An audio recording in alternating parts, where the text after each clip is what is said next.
Hi guys. So, good day, good morning, good evening sa lahat ng DDS supporters. So dito na naman tayo ngayon, no.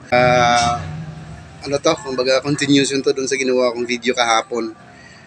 Doon sa kay doon sa kay sino ba yan? Si Magno ba yan?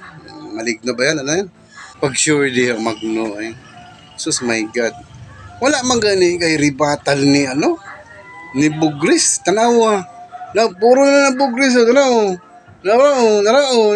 Agkoy na pa gyud usos pastilan ni mo day. Tanawa na imong resulta sa imong mga latest post nimo imong mga short videos. Tanawa na mo narao.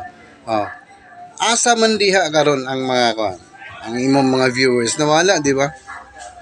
Yan yung tinatawag kasi na Bugris effect. Doon sa pagka-handcuffed mo, ba, si BP Sara pinagbintangan mo ba? Ang galing naman ni Jam Magno talaga. Ikaw kasi masyado kang matabil. Katingdip mo yung itsura mo ngayon, kapayat-payat mo na ito. Ayan no. Now, sa lahat ng mga BBM, suportahan nyo to, D28. Bumaliktad na rin kayo dahil kayo lahat ng mga BBM, kasama ka na Magno, ibibitay ka Magno. Tandaan mo yan. Tsaka ito ang masakit Magno. You even drag your kid into the cliff. Wow! That's solid stupidity. Ayaw na paggawas og mga unsa-unsa nga istorya dira.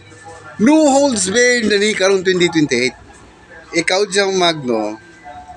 So, kung ayaw mong masaktan yung anak mo, wag mo nang idamay dito sa social media. Masyadong toxic dito, girl.